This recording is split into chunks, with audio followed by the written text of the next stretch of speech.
दोस्तों, क्या आप राशन कार्ड में नाम जोड़ना चाहते हैं? आप एक सीएससी सेंटर संचालक हैं या फिर आप इंडियन सिटीजन हैं, तो आप अपने ही मोबाइल फोन से, अपने ही लैपटॉप से राशन कार्ड में नाम को कैसे जोड़ पाएंगे? आज की वीडियो आपके लिए बहुत ही ज़्यादा खास होने वाली है। तो नमस्कार दोस्तों, स्वागत है आपका हमारे यूट्यूब चैनल राम विशाल सीएससी नारा पर। अगर आपने हमारे यूट्यूब चैनल को सब्सक्राइब नहीं किया है तो अभी का अभी सब्सक्राइब कर लीजिए, क्योंकि मैं हर प्रकार के सरकारी योजनाओं से संबंधित वीडियो इस चैनल पर डालता रहता हूँ। तो चलिए दोस्तों, देरी न करते हुए राशन कार्ड में नाम कैसे जोड़ें पूरा ऑनलाइन करके स्टेप बाय स्टेप समझ लेते हैं। तो चलिए दोस्तों, लैपटॉप की स्क्रीन पर दोस्तों, इसके लिए सबसे पहले आपको गूगल क्रोम पर चले आना है और यहाँ पर ई डिस्ट्रिक्ट यूपी टाइप करना है। जैसे ही आप ई डिस्ट्रिक्ट यूपी टाइप करके आप इस वाली वेबसाइट पर चले आएंगे। इस वेबसाइट का लिंक मैं वीडियो के डिस्क्रिप्शन में डाल दूंगा, आप डायरेक्ट ही क्लिक करके यहाँ पर पहुंच जाएंगे। अब यहाँ पर आने के बाद यदि आप सीएससी यूजर हैं तो ई डिस्ट्रिक्ट लॉगिन करेंगे, या फिर आपके पास सीएससी आईडी नहीं है तो सिटीजन लॉगिन करेंगे। तो चलिए, जैसा कि हमारे पास सीएससी आईडी है तो हम ई डिस्ट्रिक्ट लॉगिन कर लेते हैं। यहाँ पर क्लिक करेंगे। यहाँ पर क्लिक करने के बाद लॉगिन टाइप में सीएससी यूजर हमने सेलेक्ट कर लिया है।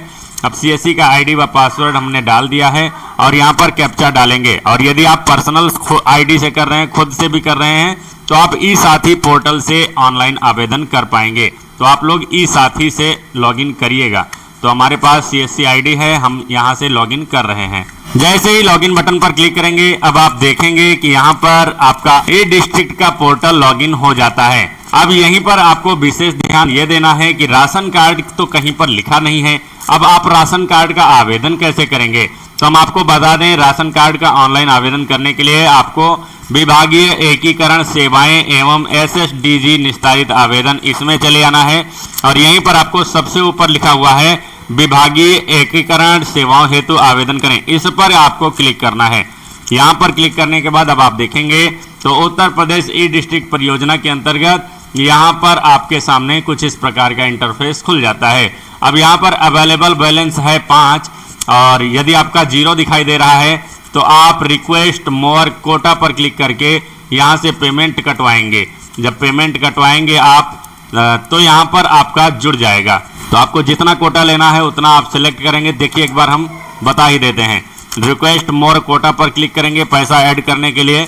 यहाँ पर आपकी यूजर आईडी दिखाई देगी। इस वाले बॉक्स में आपको कोटा सेलेक्ट करना है, कितने कोटा आपको चाहिए, कितने राशन कार्ड की ज़रूरत है बनाने की आपको, 10 की, 5 की, 20 की, 50 की। आप जितनी गिनती आप यहाँ पर लिखेंगे उतना ज़्यादा पैसा यहाँ से मांगा जाने लगेगा। एक कोटा के हिसाब से 19 रुपये आपका यहाँ से कटने वाला है। अब आप जितने कोटा यहाँ से लेंगे उतना 19 रुपये एक्स्ट्रा लगा करके काटा जाता है। तो चलिए, यहाँ पर हम 5 कोटा पहले से ही ऐड कर लिए हैं, तो हम सीधा चले आते हैं वहीं पर। और उसके बाद जैसा कि अब राशन कार्ड भरने के लिए अप्लाई फॉर इंटीग्रेटेड सर्विसेज, इसी पर क्लिक कर देना है। जैसे ही इस पर क्लिक करेंगे, अब आप देखेंगे तो यहाँ पर बहुत सारी सर्विसें खुल जाती हैं। 50 तरह की सर्विस आप यहाँ से ले सकते हैं। इंटीग्रेटेड सर्विस में labour department, food and civil supply और ऐसी बहुत सारी सेवाएं आप यहाँ से ग्राहक को दे सकते हैं। तो चलिए, जैसा कि आज का टॉपिक है राशन कार्ड में नाम कैसे जोड़ें, तो यहाँ पर food and civil supply ration card लिखा हुआ है। अब इसी पर क्लिक कर देना है। जैसे यहाँ पर क्लिक करेंगे, अब आपके सामने खाद्य एवं रसद विभाग की आधिकारिक वेबसाइट खुल जाएगी और आप लॉगिन भी हो चुके हैं। तो लॉगिन होने के बाद अब आपको यहाँ पर NFSA लिखा हुआ है। लॉग आउट पर नहीं क्लिक करना है, होम पर नहीं क्लिक करना है, आपको NFSA इसी पर क्लिक करना है। चलिए, जैसे ही NFSA पर क्लिक करेंगे, अब आपके सामने कुछ इस प्रकार का इंटरफेस दिखाई देगा। अब फिर से आपको 3 नंबर 03 NFSA इस पर क्लिक करना है। जैसे ही यहाँ पर क्लिक करेंगे, अब आप देखेंगे तो कोने में कुछ इस प्रकार से पीली सी पट्टी दिखाई देती है। आपको कर्सर इसी पीली पट्टी पर लेकर जाना है। देखिए जादू, जैसे ही ले गया तुरंत ही राशन कार्ड की जितनी सर्विसेज हैं सभी यहाँ पर रिफ्लेक्ट होकर के आ गई हैं। अब जैसा कि आज राशन कार्ड में नाम जोड़ना है तो आपको एक बार वेबसाइट के बारे में समझा देते हैं। नया राशन कार्ड के लिए आप इतने सारे स्टेप करेंगे, ये है नए राशन कार्ड के लिए। वहीं पर यदि आपको राशन कार्ड में संशोधन करना है या नाम जोड़ना है तो राशन कार्ड संशोधन वाले ऑप्शन में आएंगे और इतना स्टेप होता है राशन कार्ड संशोधन में। तो चलिए, हमारा टॉपिक भी है आज का कि राशन कार्ड में नाम कैसे जोड़ें। तो राशन कार्ड संशोधन वाले ऑप्शन में पहला नंबर पर आपको क्लिक करना है।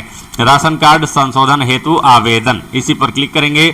अब जैसे यहाँ पर क्लिक करेंगे अब आपसे आपका जिला का नाम मांगा जाने लगेगा और राशन कार्ड का नंबर मांगा जाने लगेगा। अब जिस भी राशन कार्ड में नाम जोड़ना है उसी राशन कार्ड की डिटेल यहाँ पर देनी है। तो किस जिले का राशन कार्ड है वो जिला सेलेक्ट करना है। उसके बाद राशन कार्ड का नंबर यहाँ पर डाल करके आगे बढ़ने पर क्लिक कर देना है। अब दोस्तों आपके सामने कुछ इस प्रकार का इंटरफेस दिखाई देगा। अब राशन कार्ड में नाम जोड़ने के लिए आप देखेंगे तो यहाँ पर ऑप्शन दिया हुआ है नया परिवार का सदस्य जोड़ें, और पहले से जितने सदस्यों का नाम आपके राशन कार्ड में है उनकी लिस्ट यहाँ पर दिखाई देती है। तो यहाँ पर 2 लोगों का नाम पहले से उपलब्ध है। अब चलिए हम नए परिवार का सदस्य जोड़ना चाहते हैं, 2 लोगों का नाम जोड़ना है हमें दोस्तों। तो यहाँ पर नया परिवार का सदस्य जोड़ने पर क्लिक करेंगे। अब दोस्तों जैसे ही क्लिक करेंगे अब आप देखेंगे तो नया परिवार का सदस्य जोड़ने वाला फार्म खुल गया है। अब पूरी डिटेल यहाँ पर भरेंगे, उसके बाद सदस्य जोड़ने पर क्लिक करेंगे तो यहाँ 2 की बजाय 3 लोग हो जाएंगे, 4 लोग हो जाएंगे, 5 लोग हो जाएंगे। मतलब जितने लोगों का यहाँ पर राशन कार्ड में नाम जोड़ते जाएंगे उतने लोगों का नाम यहाँ पर लिस्ट बनती चली जाएगी। तो दोस्तों सबसे पहले यहाँ पर सदस्य का नाम हिंदी में डालेंगे, उसके बाद इस वाले बॉक्स में सदस्य का नाम अंग्रेजी में डालेंगे, उसके बाद सदस्य के आधार कार्ड में जो भी जन्म तिथि है वही जन्म तिथि इसमें फिलअप करेंगे। उसके बाद जेंडर मेल फीमेल जो भी हैं वो यहाँ से सिलेक्ट करेंगे। उसके बाद वार्षिक आय सदस्य की कितनी है वो यहाँ पर फिलअप करेंगे।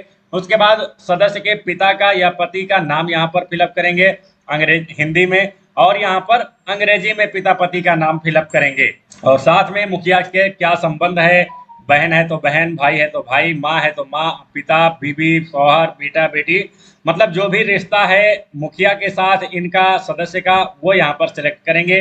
और उसके बाद यहाँ पर आधार नंबर डालेंगे सदस्य का। तो सब कुछ डालने के बाद सदस्य जोड़ने पर क्लिक करेंगे।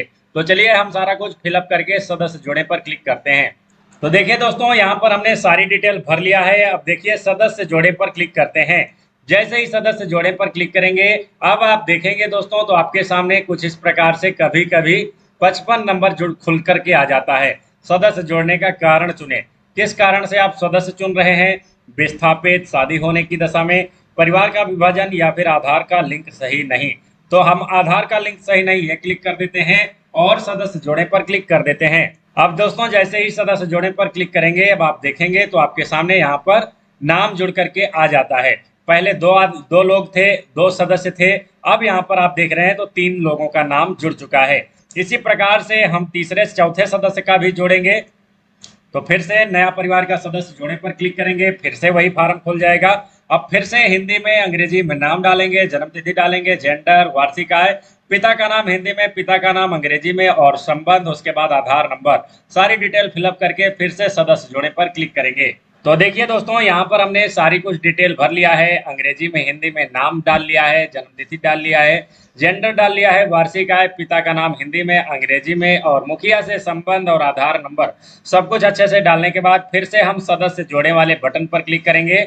अब जैसे ही सदस्य जोड़ने पर क्लिक करेंगे अब आप देखेंगे तो आपके सामने यहाँ पर सदस्य जोड़ने का कारण भरें कुछ इस प्रकार से आ जाएगा। अब इसमें फिर से वही हम सिलेक्ट कर देंगे, आधार का लिंक सही नहीं है, और सदस्य जोड़े पर क्लिक कर देंगे। जैसे ही सदस्य जोड़े पर क्लिक करेंगे अब आप देखेंगे दोस्तों तो आपके सामने यहाँ पर 4 लोगों का नाम हो जाएगा। तो देखिए यहाँ पर 4 लोगों का नाम हो चुका है। तो कुछ इस प्रकार से यूनिट जोड़ेंगे, सदस्य को जोड़ेंगे। उसके बाद नीचे बटन है सुरक्षित करें और आगे बढ़ें, इस पर क्लिक कर देंगे। अब जैसे यहाँ पर क्लिक कर देंगे family detail are successfully updated, परिवार का विवरण सुरक्षित हो गया है। अब ओके बटन है, ओके पर क्लिक कर देंगे। ओके पर क्लिक करने के बाद अब आपको कुछ नहीं, नीचे देखते रहना है और आगे बढ़ते रहना है। नीचे लिखा हुआ है आगे बढ़े, हमने आगे बढ़े पर क्लिक कर दिया है। फिर से सुरक्षित करें और आगे बढ़े पर क्लिक कर दिया है।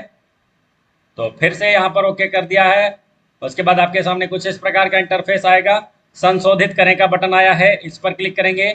इतना क्लिक करने के बाद अब आप देखेंगे तो आपके सामने पावती रसीद आ जाती है, लेकिन अभी ये फाइनल सबमिट नहीं हुआ है जब तक आप फाइनल लॉक नहीं करेंगे। तो इतना ये इस पेज पर आने के बाद अब आपको यहाँ पर फाइनल लॉक पर क्लिक करना होगा। जैसे ही फाइनल लॉक पर क्लिक करेंगे यहाँ पर एक कंफर्मेशन नोटिफिकेशन आएगा, इस पर ओके करेंगे।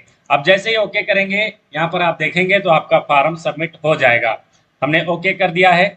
अब देखिए कुछ इस प्रकार से पेज आ जाता है, खाद्य एवं रसद विभाग उत्तर प्रदेश। तो समझ लीजिए आपका फॉर्म सबमिट हो गया है। अब आपको जरूरत है इसका अनुमोदन करवाने की। तो अब आपको तहसील लेवल पर चले जाना है और वहां पर बताना है कि हमने सीएससी के माध्यम से, जन सेवा केंद्र के माध्यम से ऑनलाइन आवेदन किया है, राशन कार्ड में नाम जुड़ा हुआ है, कृपया उसका अनुमोदन करवा दीजिए। तो तहसील लेवल के अधिकारी आपके राशन कार्ड का अनुमोदन करवा देंगे।